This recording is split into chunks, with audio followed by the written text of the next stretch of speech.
제주연구원 고령사연구센터에서 근무하고 있는 김재희라고 하고요. 오늘 그 돌봄정책 포럼에 또 발표로 참석하는 또 기회를 주셔서 감사합니다. 사실 올해 저희 센터에서 제주 지역 장기요양 기관 및 인력 수급 계획 수립 연구라는 걸 진행했습니다. 그러다 보니까 오늘 그 포럼에 발표자로 이렇게 초청을 해주신 것 같은데요. 또 생각해보니까 제가 작년 포럼에도 또 주제 발표를 했었는데 또 이렇게 2년 연속 그 돌봄정책 포럼에 발표를 하게 된 점을 무한한 영광으로 생각하면서 저희 올해 진행했던 연구 주제, 연구 내용에 대해서 좀 공유하는 발표를 진행해 보도록 하겠습니다. 그래서 시간 관계상 목차는 생략하겠고요. 그래서 이 내용으로 발표 진행한다는 거 참고해 주시면 되겠고요. 그래서 먼저 초고령 사회의 돌봄 인력 확보가 위기라는 건 아마 다들 아실 거라 생각합니다. 아까 앞에서 이희승 박사님께서도 뭐 노인 돌봄에 대한 수요가 계속 증가될 것이다 이런 말씀을 드렸고요. 그래서 전국과 마찬가지로 제주도도 노년 부양비라든지 노령화 지수가 계속 높아질 것으로 전망을 되고요. 특히 제주 지역의 특성을 좀 더 살펴보면은 어쨌거나 제주도는 이제 8세 이상 장수 노인 또 후기 노인의 비중이 높은 게 제주 지역의 특성이라고 할 수 있습니다. 그래서 제가 그래프를 보시면 2015년부터 2024년 사이에 그 연령계층별로 이제 인구 비중이 좀 노인 인구 65세 이상의 연령계층별 비율을 살펴봤을 때 2015년에는 8세 이상의 비중이 한 24%였는데요. 2024년에는 그 8세 이상 비중이 한 26.1%에서 2포인트 정도 높아졌는데요. 앞으로도 이렇게 8세 이상의 노인 인구가 늘어날 것을 감안했을 때 이제 그런 노인 집단에 대한 노인 돌봄 수요가 앞으로 더 증가될 수 있다라는 걸 좀 말씀드리고 싶었고요. 이렇게 노인 돌봄 수요가 증가된다는 것은 결국 돌봄 인력이 부족해지는 게 심화될 수 있다라는 것을 이제 얘기를 할 수 있습니다. 그래서 사실 돌봄 인력이 부족하다는 얘기는 어제 오늘 나온 얘기가 아니라 또 꽤 오래전부터 이미 논의가 되다 보니 전국에서도 뭐 여러 기관들에서 돌봄 인력에 대한 부족을 전망하는 연구들이 많이 진행됐습니다. 그래서 저는 이제 가장 관심 있게 봤던 게 2023년 아까 이승 박사님께서 그 앞전 발표에서 소개해 주셨던 이제 건강보험연구원에서 했던 요양보호사 인력 수급 추계에 대한 자료를 좀 봤었는데요. 그래서 2028년까지 11만 6천 명 정도가 부족해질 거다라고 보고서에서 발표했는데 이 시점이 좀 늦어진다니 좀 다행이라는 좀 생각은 드는데요. 어쨌거나 제주에서도 이런 돌봄 인력이 부족해질 거라는 거에 대한 고민이 좀 필요한 상황이라고 말씀드릴 수 있습니다. 그래서 이 돌봄 인력 수요가 부족해지는 이유 중에 하나로는 그 돌봄 인력의 처우가 열악한 게 가장 큰 시급한 문제이지 않나라고 생각을 할 수 있고요. 그래서 제가 2021년에 저희 센터에서 제주 지역 장기요양 요원 처우 개선을 위한 실태조사 연구를 진행했을 때 요양보호사분들의 인터뷰를 했던 내용을 좀 발표 자료에 넣었습니다. 그래서 여기 보시면 그 계속 뭐 근무 연수가 늘어남에도 임금 수준이 계속 그 유지되고 있다는 부분, 그리고 또 뭐 그 어르신들을 케어할 때 신체적인 폭력, 그래서 뭐 기저귀를 갈 때 뭐 주먹도 날라오고 몸에 멍이 들기도 한다, 뭐 이런 말씀도 있었고요. 그다음에 요양원 같은 경우는 아무래도 대체 인력에 대한 확보가 어렵기 때문에 그 아파도 자유롭게 쉴 수 없다는 이런 얘기도 들을 수 있었고요. 그다음에 좀 저는 아직도 가장 안타깝게 생각하는 부분이 사회적 인식이 많이 개선됐다고 해도 여전히 현장에서는 사회적 인식이 낮은 부분들 해서 뭐 요양보호사분들을 파출부라고 부른다거나 혹은 또 기저귀를 씌워주는 사람이라고 또 인식하는 그런 여전히 낮은 사회적 인식이 있는 그런 부분들이 있습니다. 그러다 보니 이제 돌봄 인력에 대한 처우 개선이 좀 이제 장기 요양보호사 인력을 확보하는데 매우 중요하다고 생각을 할 수 있고요. 그래서 제주 지역 내 지속 가능한 장기요양 서비스 제공을 위해서 요양보호사 인력이 충분히 공급될 수 있는 그 적극적인 정책 대응 방안 마련이 필요하다는 내용 말씀드립니다. 그래서 저희가 올해 연구에서 제주 지역 요양보호사 현황에 대한 자료를 한번 정리를 해봤었는데요. 그래서 먼저 요양보호사 근무하시는 분들에 대한 현황을 말씀드리기 전에 자격증 취득자의 비중을 한번 살펴봤습니다. 그래서 이게 전국과 제주 지역의 4년 동안에 요양보호사 자격증 취득한 인원을 이제 정리한 부분이고요. 그래서 좀 제주 지역의 특성만 좀 말씀드리면 그 4년 누적된 값을 봤을 때 전국보다는 그래도 제주도가 남성이 자격증 취득 비중이 한 2.1%포인트 좀 높은 특성이 있는 걸 또 볼 수 있고요. 연령층 특성으로는 어쨌거나 60세 이상의 자격증을 취득하는 비중이 전국과 제주도가 마찬가지로 높긴 하지만 그래도 제주 지역이 50대 자격증 취득 비중이 전국보다는 다소 높습니다. 그래서 이런 것들을 봤을 때 그 50대에 뭔가 새로운 직업으로 전환하는 시기에 이런 요양보호사 자격증을 취득하시는 분들이 제주도가 전국 평균보다는 조금 높지 않나 이런 걸 생각해 볼 수 있고요. 그러면 지금 현재 장기요양 기관에 종사하는 요양보호사 현황을 위에 그래프에서 한번 보실 수 있는데요. 2014년부터 2023년까지 장기요양 기관에 종사하는 요양보호사의 증감률이 전국과 제주 지역을 비교해 봤을 때 이게 전국 같은 경우는 지난 10년간 한 128%포인트 더 많이 근무를 하고 있는 것으로 나타나는데요. 제주도는 이제 54.8% 증감률이 전국보다는 좀 낮은 수준이다라는 걸 볼 수 있습니다. 그래서 아무래도 제주도가 전국보다는 장기요양 기관의 증감률이 사실 큰 폭으로 증가하진 않는 그런 특성들이 아마 장기요양 기관에 종사하는 요양보호사 증감률이 전국보다는 낮지 않나 이런 거를 또 생각해 볼 수 있고요. 그래서 제주도의 요양보호사 현황을 보면은 14년에는 3,233명 수준에서 2023년에는 5,006명 수준까지 한 2,000명 정도 늘어났는데 여기 보시면 재가와 시설 기관으로 구분했을 때 재가 기관 요양보호사가 큰 폭으로 또 증가한 것을 보실 수 있습니다. 그다음에 아래 자료 같은 경우는 지금 요양보호사 자격증 취득자 중에서 장기요양 기관에 종사하는 비중을 15년부터 2023년까지 이제 비교한 내용인데요.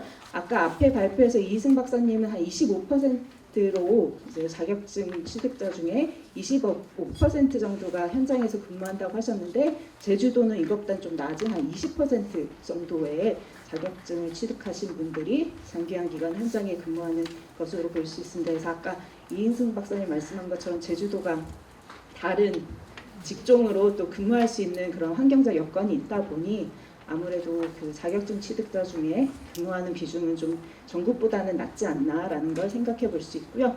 그 다음에 실제 현장에서 근무하는 요양보호사들의 그 연령이 어떻게 되고 성별을 좀 비교해서 살펴봤는데요. 이거는 저희가 보건복지부 통해서 올해 1월부터 6월 사이에 장기요양에 한 번이라도 근무했던 종사자 현황에 대한 자료를 요청해서 분석한 내용이라는 거 말씀드리고요. 그래서 여기 왼쪽 그림을 먼저 보시면은 제주도가 전국과 마찬가지로 사실 요양보호사의 60세 이상에 근무하는 비중이 높기는 합니다만 그래도 상대적으로 전국보다 40대와 50대에 근무하는 비중이 전국보다 또 높은 게 또 제주 지역의 특성이라고 생각을 할 수 있고요. 그래서 사실 제주도가 전국과 다르게 요양보호사들을 위한 처우 개선이라든지 또 교통비에 대한 지원들이 조금 더 되기 때문에 그 상대적으로 또 젊은 연령층에서 더 근무하는 비중이 높지 않나라는 걸 좀 생각해 볼 수 있고요.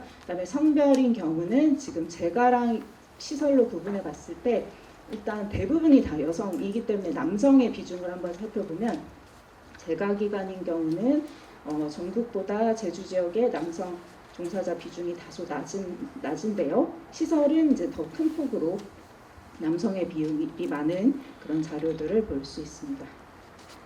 네, 그러면 이어서 요양보호사 한 명당 제주 지역이 장기요양 등급 인정자 수를 몇 명 정도 담당하는지 전국과 비교했을 때 요양보호사들의 업무 강도를 좀 살펴보면 좋을 것 같아서 그 요양보호사 한 명당 장기요양 등급 인정자 수가 몇 명인지의 비율을 전국과 제주도를 비교해서 살펴봤습니다. 그래서 보시면 이게 요양보호사 한 명당 담당하는 장기요양 등급 인정자 수가 전국은 1.7명 정도인데요.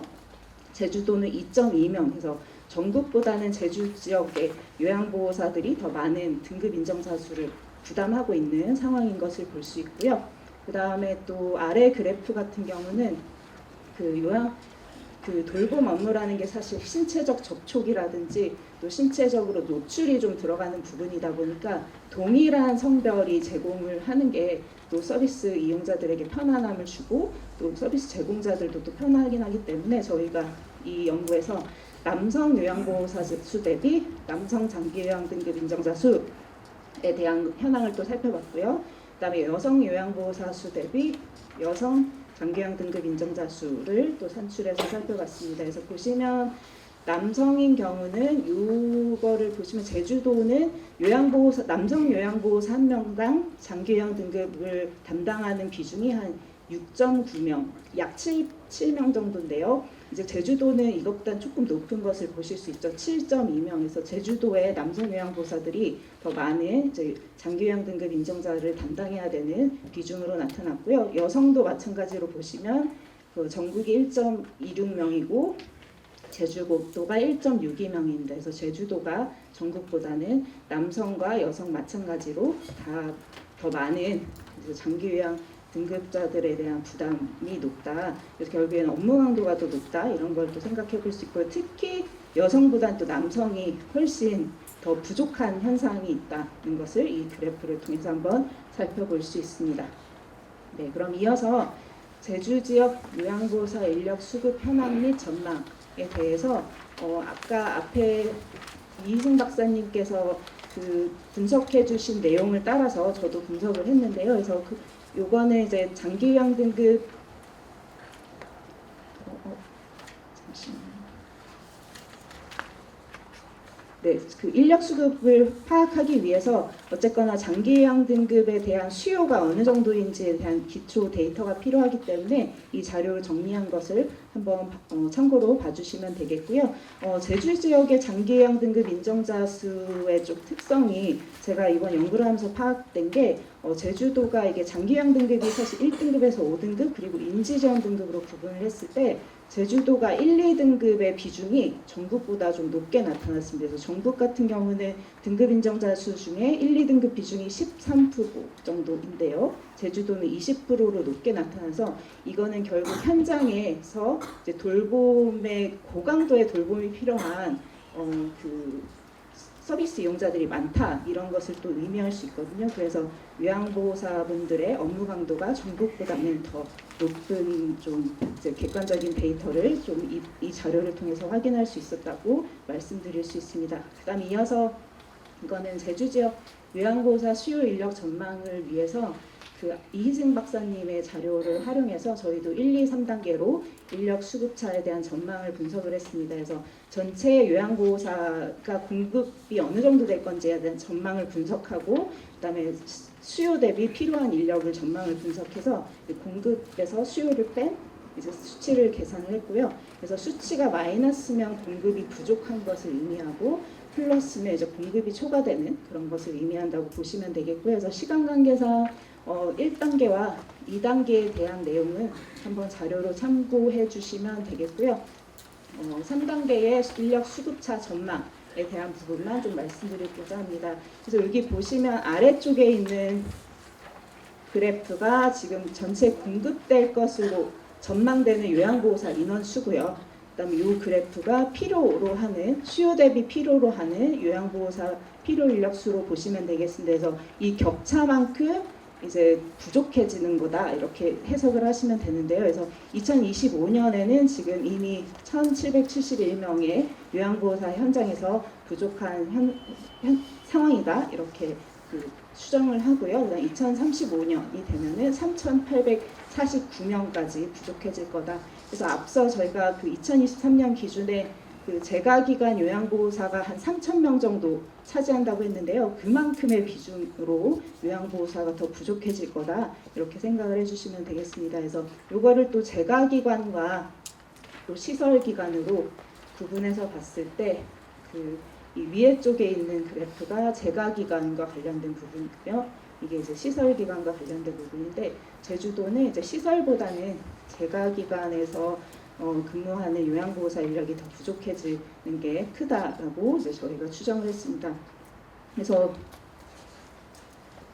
그 이유를 좀 생각해 보면 제주도 같은 경우는 최근에 또 제주가치 돌봄이라든지 또 노인 맞춤 돌봄 그리고 뭐 장애인 활동 지원사 그러니까 장기 요양보호사 자격증으로 취업할 수 있는 다른 이제 제가 관련된 서비스들이 많아짐에 따라서 그쪽으로 이직을 많이 한다는 또 얘기를 듣기도 했고요. 그다음에 제주도 같은 경우는 처우 개선비 외에 또 교통비라는 거를 이제 지원해 주는 게 있는데 이게 시설 기관을 대상으로 이제 교통비가 지원되다 보니 아무래도 재가기관에서는 이 혜택을 받지 못해서 요양보호사 수급이 더 어려워지는 게 아닌가 이렇게 좀 추정을 해볼 수 있습니다. 그래서 그에 따라서 그 재가기관에 근무하는 분들에 대한 그 좀 지원 정책이 더 강화돼야 되지 않나라는 걸 좀 말씀드리고요.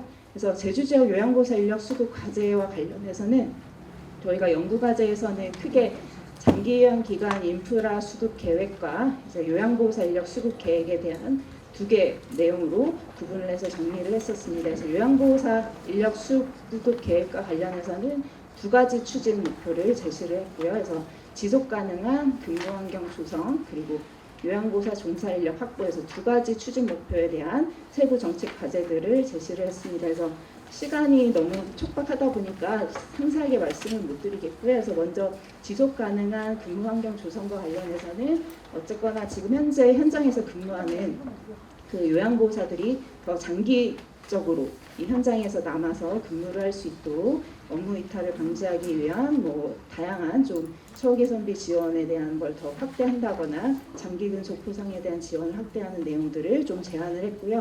그다음에 그 아까 앞에서 말씀드렸다시피 제주도가 전국에 비해서 1, 2등급의 그 등급 비중이 등급 한정자 어르신들이 많기 때문에 이런 돌봄 업무 부담이 또 요양보호사분들이 더 높은 것을 생각할 수 있고 그런 상황에서 돌봄 업무 부담을 경감하기 위한 여러 가지 또 방안들이 필요하지 않나 그래서 이런 내용들을 제시를 했습니다. 그 다음에 지속 가능한 근무 환경 조성과 관련해서는 또 돌봄 노동자에 대한 사회적 인식 제고가 필요하다는 내용을 제시를 했고요. 이 중에서 좀 말씀드리고 싶은 부분은 이제 등급 인정자를 대상으로 인식 개선 교육이 더 강화돼야 된다는 부분인데 그래서 사실 그 요양보호사에 대한 사들에 대한 그런 사회적 인식이 많이 개선됐음에도 불구하고 여전히 또 현장에서는 또 이분들에 대한 좀 낮은 하시하는 그런 또 태도들이 있다 보니 그 신규 등급 판정자나 교육 가족들을 대상으로 한 이 요양보호사 업무에 대한 교육 같은 것들을 더 확대 의무화하는 것이 필요하지 않나라고 해서 말씀드리고요. 그다음에 요양보호사 종사자 인력 확보와 관련해서는 그 지역 간 인력 수급을 불균형을 완화하기 위한 내용들을 제시를 했습니다. 사실 제주도 같은 경우는 읍면 지역의 그 시설 기관들이 특히 요양보호사 인력을 수급하는데 어려움이 있다는 호소를 많이 했고요. 실제 그 장기요양 기관들의 그 현원 대비 충족률을 계산을 했을 때도 읍면 지역이 더 훨씬 이제 충족을 하지 못하는 그런 상황들이 있습니다. 이게 결국에는 요양보호사 인력이 좀 취업이 원활하게 이루어지지 않기 때문에 나타나는 현상이라고 생각을 할 수 있고요. 그런 차원에서 이런 읍면 지역에 종사하는 분들에 대한 지원이 필요하다는 내용을 말씀드립니다. 그래서 마지막으로는 이제 요양보호사 종사자 인력 확보로서 신규 요양보호사 인력 관리 및 양성이 확대돼야 된다는 말씀을 드립니다. 그래서 이 중에서 또 말씀드리고 싶은 내용은 특히 이제 신규 요양보호사들이 자격증 취득자에 대한 관리가 사실 제대로 안 되고 있는 것으로 파악이 돼서 신규 요양보호사 자격증 취득자들이 이제 자격증이 취득하면 그 도에 이걸 신고를 할 때 이런 기본 데이터들을 잘 관리를 해서 도에서도 추후에 이런 그 자격증 취득자들에 대한 데이터베이스 구축이라든지 뭐 필요시에는 또 취업으로 연계할 수 있는 이런 서비스를 제공하는 게 필요하다는 말씀을 드리고 싶습니다. 그래서 제가 이거는 발표 자료에는 들어가지 않았는데요. 최근에 그 11월 4일에 보건복지부에서 장기요양 보험료를 인상한다고 하면서 장기요양 기관 종사자 처우 개선에 대한 발표를 한 내용이 있습니다. 저기 보시면 장기근속 장려금을 기존에는 동일한 기간에서 3년 이상 근무했을 때만 이 장기 근속 장려금을 줬는데 이제는 현재는 동일한 기간에서 1년만 근무해도 이 장기 근속 장려금을 준다는 것으로 내년부터 전환을 한다고 하고요. 그다음에 또 농어촌 지역의 장기 요양 요원에 대한 지원금을 신설한다. 그리고 뭐 선임 요양보호사를 지정하는 것과 관련된 이제 처우 개선을 새롭게 최근에 발표를 했습니다. 그래서 이런 처우 개선들이 내년부터 만약에 본격적으로 도입이 된다면 추후에 또 제주도에서 이런 장기 요양에 대한 처우 개선을 더 덧붙여서 지원을 한다면 아무래도 제주 지역에서 앞으로 지속 가능한 장기 요양 서비스 인력을 확보하는 데 도움이 되지 않나라고 생각을 하고요. 그래서 정부에서 또 반갑게 이런 내용들이 발표되는 시점에 맞춰서 저희도 이제 연구 과제를 좀 제안하게 된 점에 반갑게 생각하고요. 그래서 이런 점들이 잘 정착이 돼서 제주 지역의 요양보호사분들이 더 행복하게 근무할 수 있는 그런 제주 지역이 되길 바라면서 이상으로 발표를 마치겠습니다. 감사합니다.